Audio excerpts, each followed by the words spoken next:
입니다. 아멘. 오늘 우리에게 주신 하나님 말씀은 에스겔서 33장 17절에서 20절입니다. 구약 1202쪽에 있습니다. 17절에서 20절, 에스겔서 33장 17절에서 20절 한 목소리로 받들어 읽습니다.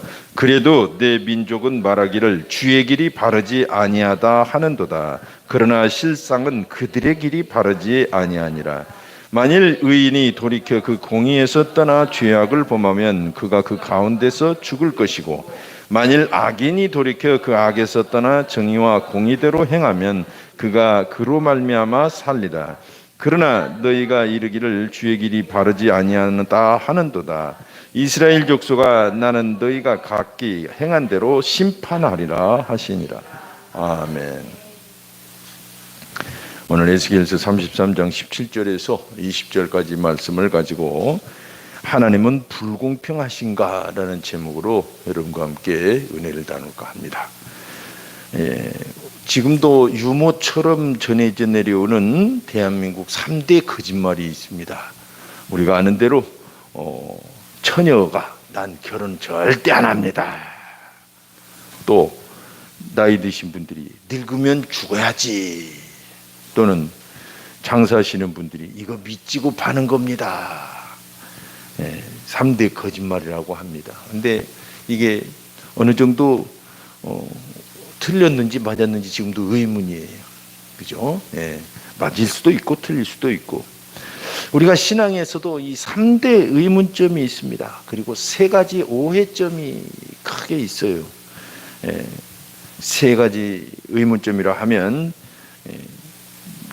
이와 같습니다. 첫째로, 왜 하나님은 인간을 만드셔가지고 이 고생하면서 살게 하시나? 그게 의문점이에요. 여러분은 어떻게 생각하세요? 하나님께서는 고생시키려고 만드신 게 아니고 하나님의 영광을 드러내시려고 만드셨죠. 그러나 우리가 우리의 욕심과 죄 때문에 모든 계획이 무너졌던 것이죠. 그리고 두 번째로는 세상에 이 악한 사람들이나 악을 보면 그런 생각을 자주 할 거예요. 하나님이 살아계신다면 저런 악인을 왜 그냥 놔두시냐? 하나님 안 계신 것 같다. 그런 생각을 할 때도 있을 거예요. 우리말로 말하면 야, 귀신은 뭐하나 저런 사람 안 잡아가고 뭐 그런 식의 말이겠죠. 근데 하여튼 이것도 큰 의문점입니다. 그리고 또 하나 큰 의문점이 하나 있습니다. 이건 모든 세계인의 공통된 의문점이라고 합니다.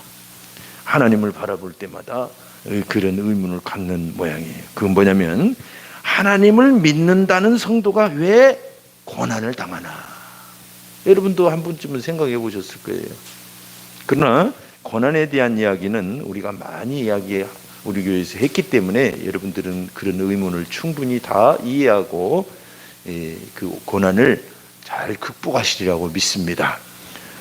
뭐 예를 들자면 사고가 난다든가 예수를 믿어도 어려움을 겪는다든가 관계가 깨어진다든가 그런 아픔은 왜 생기냐 이거예요. 그러나 이런 의문점은 하나님께 책임이 있는 건 아닙니다.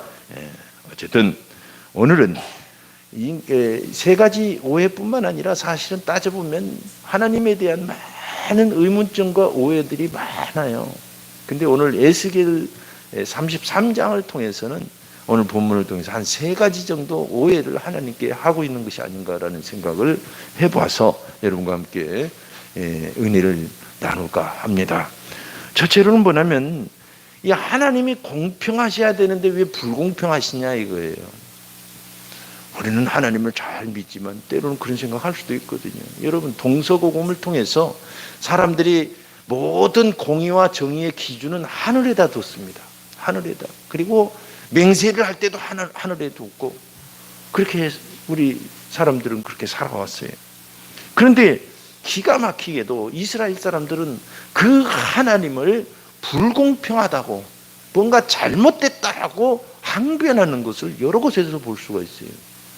여러분 하나님의 백성인 이스라엘이 그랬다는 것입니다.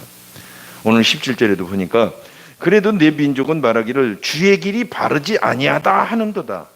20절에도 그러나 너희가 이르기를 주의 길이 바르지 아니하는다 하는도다. 하나님께서 바르지 않대요. 주의 길이.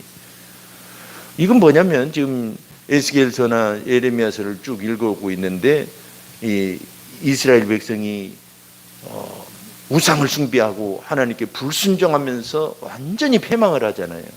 그 패망을 다 미리 경고하시고 지금 예언을 하게 하셨거든요. 그럼에도 불구하고 그들이 순종하지 않으니까 결국은 패망했어요. 심판을 받았습니다. 근데 그거에 대해서 하나님이 잘못되셨다고, 뭔가 잘못했다고 그렇게 지금 항변하는 그런 모습입니다. 오늘 본문에 바르다 이 말이 나와 있죠. 바르다, 바르지 아니하다 이 말이 나와 있는데 이 단어는 원어는 무슨 뜻이 있냐면 저울로 달다 이런 뜻이 있어요. 저울로 달다, 수평을 만들다, 규정하다 이런 뜻이 있습니다. 쉽게 말해서 하나님의 저울이 잘못됐다는 것입니다. 하나님의 저울이. 이스라엘 사람들이 그렇게 항변을 했어요. 하나님께. 근데 놀랍게도 성경에 보면 위대한 인물들도 한때는 그런 항변을 하나님께 당돌하게 했던 것을 봅니다. 그 유명한 믿음의 조상 아브라함 보세요. 설마 아브라함이 하나님께 항변하고 하나님 잘못됐다고 하나님 원망한 적이 있었을까요? 있습니다. 용기를 가지세요. 이 아브라함 같은 분도 그런 항변을 하고 그런 나쁜 면을 보이기도 했어요. 창세기 18장을 보면 소돔과 고모라를 심판하러 하나님이 직접 내려오십니다. 천사 둘을 데리시고 내려오셔요. 그리고 천사들을 먼저 보내시고 하나님께서 아브라함과 대화하시는 장면에서 아브라함에게 하나님이 하실 일을 공개하십니다. 그러니까 아브라함이 깜짝 놀랐어요. 소돔과 고모라를 심판하신다고 하니까. 소돔 옆에 지금 누가 살고 있어요? 자기 조카 롯이 살고 있습니다. 롯이. 그렇기 때문에 특히 더 민감했던 모양이에요. 그리고 이렇게 하나님께 항변합니다. 아니 아무리 사람들이 죄를 졌다고 해도 창세기 18장 25절 주께서 이같이 하사 의인을 악인과 함께 죽이심이 부당하오며 의인과 악인을 같이 하심도 부당하니이다. 세상을 심판하시는 이가 정의를 행하실 것이 아니니까. 무슨 뜻이에요? 우리말로 말하면 아니 하나님이나 되셔가지고 정의를 행하실 생각을 안 하고 부당하게 이렇게 심판한다고 내려오셨으니 그 맞지 않다고 어떻게 이렇게 하나님 앞에서 그렇게 담대하셨는지 참 궁금합니다. 아브라함 우리 믿음의 조상님께서. 근데 아브라함만 그런 게 아닙니다. 예수님의 수제자였던 베드로도 그런 경험이 있어요. 언제였어요? 마태복음 16장을 보면 예수님께 몇 차례 칭찬도 받고 지금 바요나 시모나 네가 한 말은 네가 스스로 한 말이 아니다 하고 지금 비행기를 탈 정도로 칭찬을 받고 나니까 조금 마음이 높아졌던 모양이에요. 그래서 예수님께서 내가 지금 예루살렘으로 올라가면 고난을 받게 될 것이고 십자가를 지시고 죽게 될 것이다 이런 말씀들을 하셨거든요. 그러니까 그 말을 듣고 베드로가 뭐라고 말합니까? 마태복음 16장 22절 베드로가 예수를 붙들고 항변하여 이르되, 이번 번역은 항변이라고 그랬어요. 지난번 번역은 간하다 그렇게 표현했어요. 원어는 이 항변이라는 뜻이 책망하다는 말이 있어요. 그러니까 예수님을 감히 책망하다고 표현할 수 없어서 항변 또는 간하다라고 번역을 했지만 베드로는 담대하게도 예수님을 책망한 거예요. 뭐라고 책망했습니까? 주여 그리하지 마옵소서. 이 일이 결코 주께 미치지 아니하리이다. 안 된다는 겁니다. 놀랍죠. 이 정도 되면 우리 인류가 그리고 저나 여러분이 가끔은 하나님 원망하고 항변했던 것이 작은 일은 아니지만 용기가 될 만한 사례입니다. 그들도 한때는 하나님을 원망했더라는 것입니다. 그렇다고 해서 하나님을 원망하는 것이 면죄부가 주어지거나 또는 합리화되는 건 아닙니다. 하지만 어쨌든 그 위대한 인물들도 이런 경험이 있었다는 사실을 기억하면서 우리는 하나님 앞에 좀 더 겸손하게 나아갈 필요가 있다는 것입니다. 우리는 때로는 우리가 가정이 어렵거나 또는 결혼생활, 직장생활 힘들고 어려울 때, 심지어는 교회 신앙생활을 어려울 때 하나님을 불공평하다고 원망할 수 있습니다. 원망하기도 해요. 여러분들은 그렇지 않아서 제가 감사하고 항상 하나님께 감사하는데, 어쨌든 그럴 일이 생길 수도 있어요. 하나님 불공평하십니다. 이런 정말 억울해서 못 살겠습니다. 하나님이 내게 이렇게 하라고 하시고 그런 것 같은데 이거 잘못된 것 같습니다. 하나님 처방이 잘못됐습니다. 이렇게 항변하실 수도 있어요. 하지만 여러분, 하나님은 옳으시다고 인정하고 받아들이는 것이 굉장히 중요합니다. 우리는 이해가 되지 않더라도 순종하는 법을 자꾸 익혀야 돼요. 하나님 앞에서. 여러분, 축구 심판은 바르지 않을 수 있습니다. 그러나 하나님은 우주를 만드시고 정확한 자를 가지고 그 심판은 정확하십니다. 아멘. 우리가 요셉이라는 사람을 압니다. 요셉은 꿈을 꿨어요. 하나님께서 꿈을 주신 것입니다. 무슨 꿈인지 모르지만 굉장히 휘황찬란한 정말 큰 비전이 있는 꿈이었어요. 근데 그 꿈을 꿀 때부터 고생길이 열리기 시작했어요. 꿈 얘기만 하면 형제들이 미워한 거예요. 그래가지고 어떻게 했습니까? 10명의 형이 요셉이 심부름 오는 것을 보고는, 야, 꿈꾸는 자가 오는 듯다. 우리가 저 꿈꾸는 저 놈을 죽이자. 그래, 죽이자고 했어요. 그러니까 그러지 말자고 하면서 르우벤 제일 큰 형이 저 웅덩이에다가 그럼 빠져버리자 그랬어요. 웅덩이에다 빠져버렸습니다. 완전히 형제들에게, 그것도 자기 한 아버지 밑에서 자라난 그 형제들에게 그 배신을 당한다는 건 어마어마한 일이거든요. 죽을 뻔했는데 그나마 큰 형이 말려가지고 구덩이에다가 빠뜨린 거예요.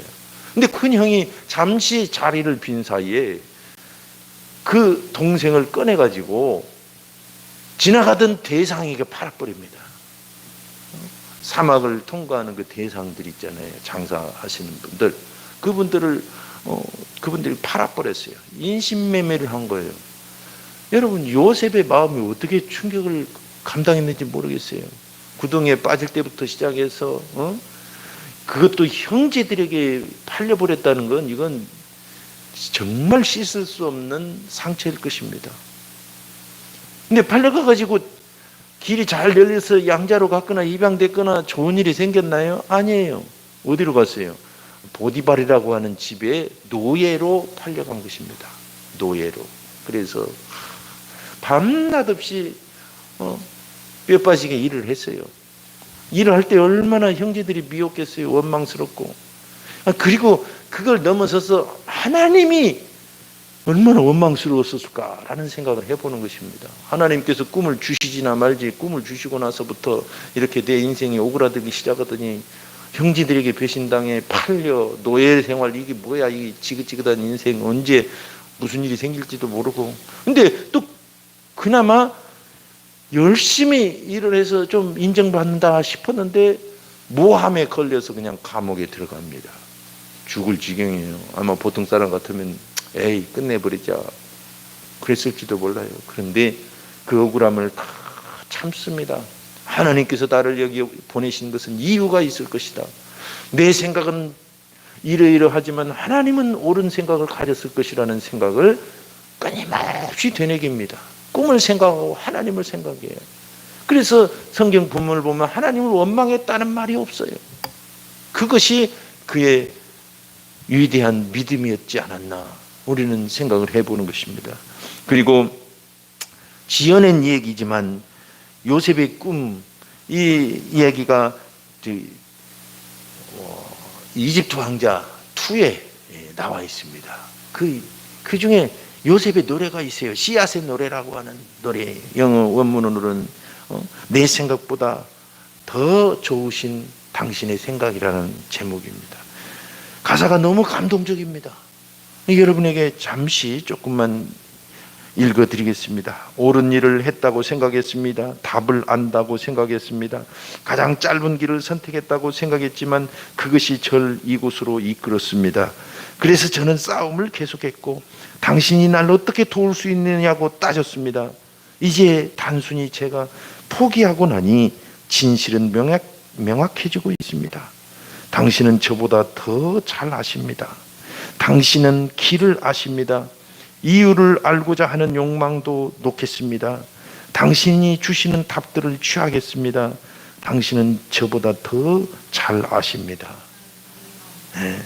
하나님은 옳으십니다. 우리가 이해될 수 없지만 하나님은 옳으시다고 믿을 때 우리는 형통의 길을 갈 수 있는 것입니다. 그리고 또 하나의 의문점이라고 할까요? 그건 뭐냐면 과거에 잘했고 잘못했던 걸 따지지 않는다는 게 의문이에요. 요즘 대학 입시에서 수시 전형을 보면 학생들을 기록하죠. 거기에 보면 부모의 사회적 지위를 암시하는 글들은 쓰지 못하도록 금지되어 있어요. 법으로. 그리고 또는 학생 본인의 과거의 상훈들을 적지 못하도록 되어 있습니다. 왜냐하면 스펙 쌓기 경쟁이 너무 심하다 보니까 그걸 금지시켜 버린 거예요. 과거의 일은 그것이 무엇이든지 간에 묻지 말라는 것입니다. 오늘 본문에도 보면 우리가 이해할 수 없는 대목인데 사실은 이 문제임을 우리는 깊이 알 수 있어요. 성경에도 과거에 대해서 묻지 말라는 것입니다. 과거에 대해서 18절에 보니까 만일 의인이 돌이켜 그 공의에서 떠나 죄악을 범하면 그가 그 가운데서 죽을 것이요. 과거에 아무리 잘했더라도 지금 하나님을 떠나서 죄악을 범하면 죽는다는 거예요. 반대로 19절에 보면 만일 악인이 돌이켜 과거에 아무리 죄를 지었더라도 그 악에서 떠나 정의와 공의대로 행하면 쉽게 말해서 하나님께 돌아오면 그로 말미암아 산다. 할렐루야. 이것입니다. 그러니까 자칫 잘못 읽으면 우리의 행동대로 심판을 받고 구원을 받는다라는 잘못된 판단을 할 수 있어요. 근데 그게 주요점이 있는 게 아니고 과거가 아닌 현재가 중요하다는 것을 지금 성경은 강조하고 있는 것입니다. 아멘. 여러분들이 과거에 잘 살으셨을 수도 있고 정말 많은 실수와 잘못 살았던 후회도 있을 수 있습니다. 근데 중요한 건 지금 하나님 앞에서 내 믿음이 살아있느냐, 이것을 하나님은 보신다는 것입니다. 참 너무 감사할 일이죠. 아멘. 여러분, 그러니까 우리가 죽어서 천국에 딱 들어가는, 마라톤으로 말하면 그 테이프를 끊는 그 순간 그 사람은 살아있느냐가 중요한 것입니다. 아멘. 지금까지 잘 달렸다가 테이프 끊는 현장에서 딱 한 발짝 전에 꼬꾸라져 있으면 소용이 없다는 거예요. 이게 믿음의 길이에요. 아멘. 그래서 우리는 끝까지 살아있는 믿음으로 달려가는 것이 중요하다는 것입니다. 어제 착한 일을 했는데 오늘 악하면 무효. 무효라는 거예요. 조금 보면 이해가 안 되지. 어저께 좀 봐주지. 오늘 잘못했다고 끝나고 하나님 떠났다고 끝나나? 왜? 항상 살아있으라는 것입니다. 아멘. 우리 믿음이 지금이 중요하다 이거예요. 저희 집에 불문화된 규칙이 하나 있습니다. 그것은 화장실에 거울에다가 물을 뿌리지 말라. 저에게 우리 집 어르신께서 자주 얘기를 해요. 그런데 꼭 조심하다가 그 어르신이 볼 때 모르고 딱 뿌려버리는 거예요. 왜 하필이면 볼 때 그런 행동이 나오는지 몰라요. 지금까지 잘했어도 소용없어요. 꽝. 이해가 되시죠? 예. 우리가 이런 일을 머피의 법칙이라든가 뭐 가는 날이 장날이다 이런 표현을 통해서 이해를 많이 합니다. 잘했다가 그 순간에 딱 잘못할 때 누구한테 들켜. 그러죠, 여러분들. 다 잘했는데 종업원도 다 잘했는데 주인 왔을 때 하필이면 만화책보다 걸려. 네, 그런 거예요. 그러니까 뭐라는 것입니까? 문제나 또는 여러 가지 어려움은 예고 없이 찾아오는 것입니다. 불도 예고 없이 나잖아요. 마찬가지로 하나님의 시간은 예고가 없다는 것입니다. 그래서 어떻게 하라는 거예요? 지금 현재 이 순간 깨어 있으라는 것입니다. 그것이 대단히 중요한 거예요. 마태복음 24장 43절에 너희도 아는 바니 만일 집주인이 도둑이 어느 시각에 올 줄을 알았더라면 깨어 있어 그 집을 뚫지 못하게 하였으리라. 아멘. 여러분, 신앙생활은 지금 살아있는 것이 중요합니다. 할렐루야. 과거의 것은 어떻든 잘했든 잘못했든 소용이 없어요. 어떻게 깨어납니까? 그러면 어떻게 내 영혼이 깨어나요?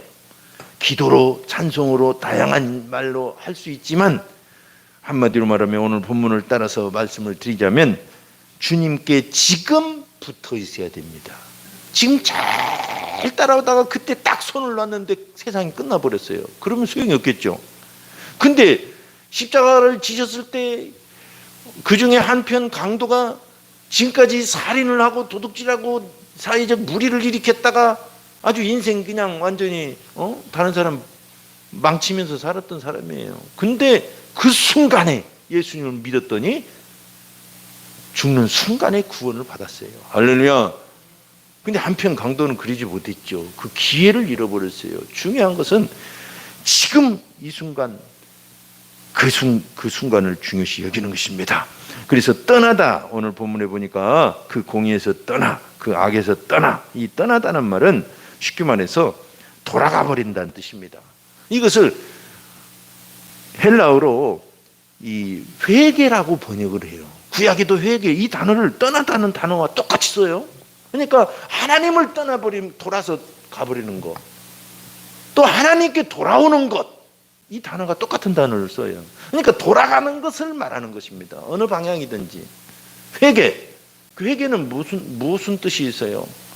막 잘못을 용서를 빌고 그런 뜻이 아니고 하나님께 돌아오는 것입니다. 지금까지는 하나님을 떠나서 세상 사는 대로, 운명이 이끄는 대로, 욕망과 죄가 이끄는 대로 자기 생각대로 살았다면 이제는 하나님의 뜻대로 살도록 돌아오는 것입니다. 그리고 행동을 고치는 건 그 다음에 되어지는 거예요.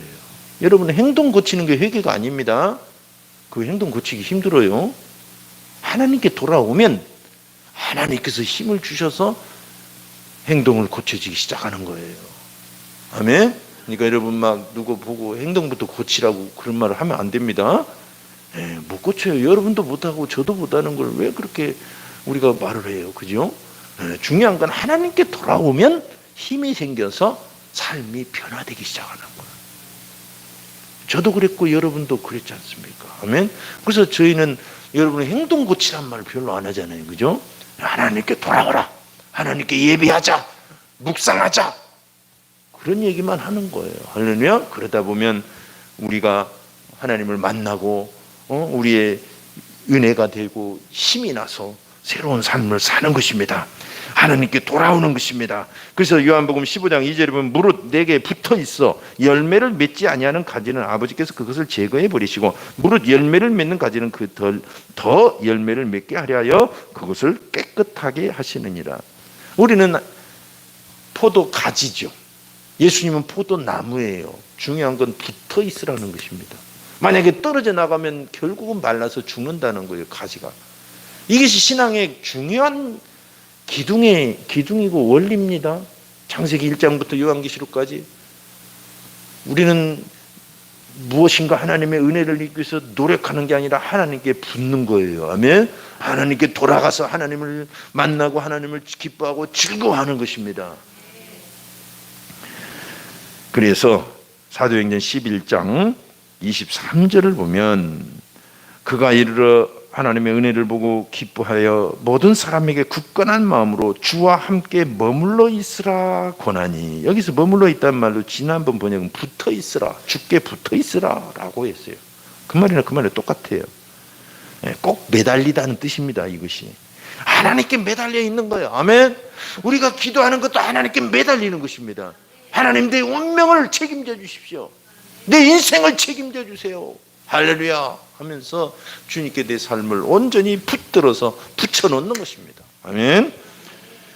그래서 현재가 중요하고 살아있고 깨어나는 것은 하나님께 붙어있는 것입니다. 오늘 본문에 의하면 저는 예전에 LP판에 대해서 관심이 많습니다. 요즘은 MP3나 다 그런 디지털 음원으로 세상이 바뀌었지만 예전에는 전축판으로 돌려가지고 소리를 냈잖아요.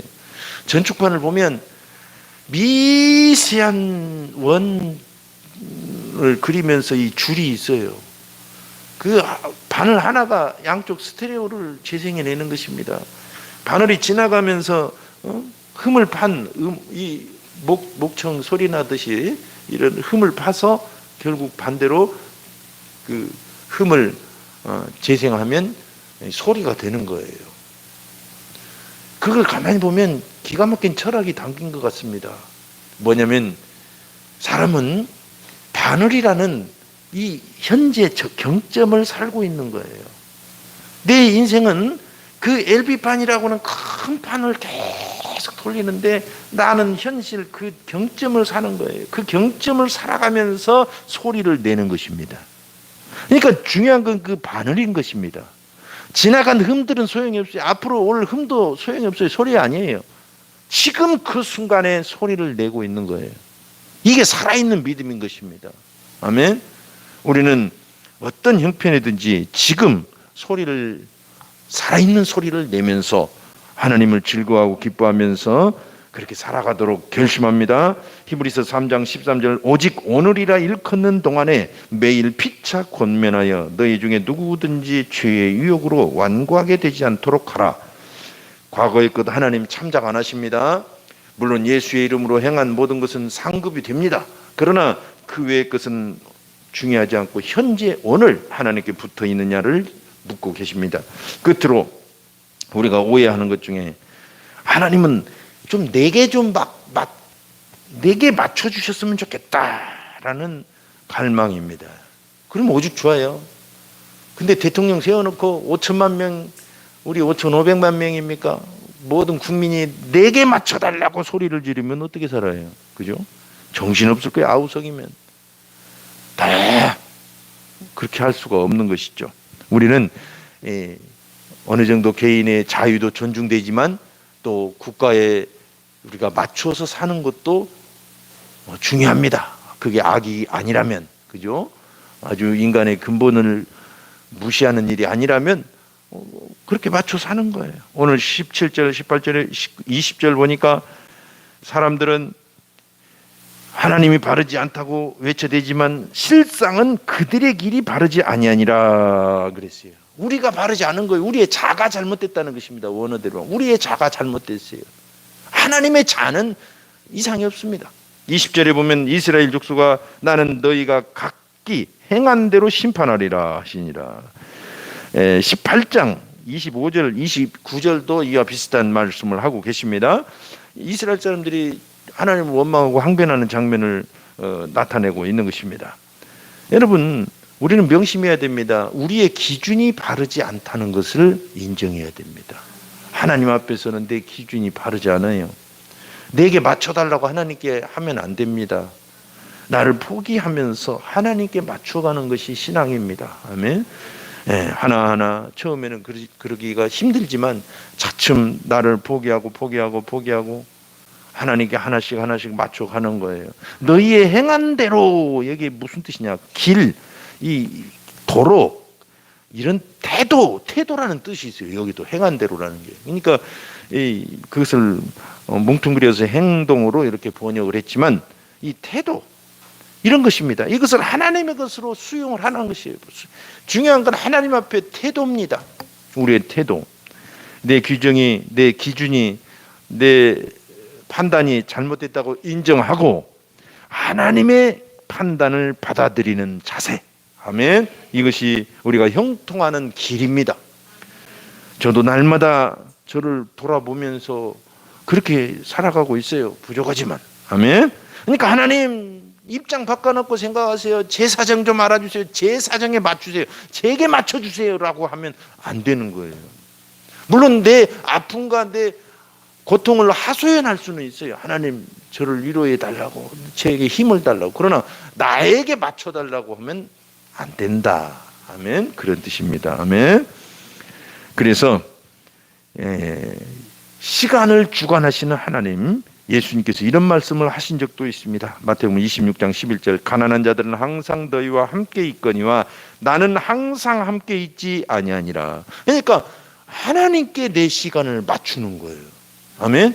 내게 하나님을 맞추라고 하는 게 아니라 상황을 봐서요. 그런 말 우리는 성도들은 절대 해서는 안 됩니다. 사회생활을 해서는 괜찮지만 신앙생활에서는 상황을 봐서요. 기도해보고요. 그러면 안 하겠다는 뜻입니다. 이게 아시겠죠? 그렇게 상황을 봐서요라고 쓰고 안 하겠다라고 읽는다 이게요. 신앙생활이면 정말 그렇습니다. 그러니까 우리 교회는 하도 이런 말을 가끔 하니까 여러분들이 잘 못할 겁니다. 하면 안 됩니다. 그렇게 말하면 하나님 앞에 하나님의 뜻보다 내 상황을 좀 보겠다는 그런 걸로 판단이 되는 거예요. 그러니까 뭐 굳이 그걸 어떻게 말하진 않지만 하여튼 우리는 하나하나 언어적 습관이나 이런 태도들을 바꿔나가면 우리는 형통의 길을 가는 것입니다. 하나님에 대한 오해를 풀고 우리는 하나님께 맞추는 것입니다. 여러분 저 바다의 물을 내 밥그릇에 다 담을 수가 없어요. 그런 것처럼 하나님의 생각을 내 마음에 모두 다 담을 수는 없습니다. 그래서 전도서 7장 14절에 형통한 날에는 기뻐하고 곤고한 날에는 되돌아보아라. 이 두 가지를 하나님이 병행하게 하사 사람이 그의 장래일을 능히 헤아려 알지 못하게 하셨느니라. 우리는 그런 유한한 존재입니다. 하나님의 방법이 좀 이해가 안 될지라도 내가 하나님이라면 싹 뜯어 고치고 싶은데 이런 생각이 들 때도 있을 거예요. 그러나 하나님이 옳으시다는 것을 우리는 인정합니다. 그리고 과거는 어쨌든 하나님께 지금 붙어 있으면 되는 것입니다. 그리고 영원히 항상 붙어 있기를 결심합니다. 그리고 하나님께 맞춰서 살아가면 우리는 차츰 형통한 삶을 분명하게 누릴 것을 저는 확신합니다. 기도하겠습니다. 합심해서 기도할 때 하나님, 우리가 인생을 살다 보면 하나님이 바르지 않다라고 생각될 때가 솔직히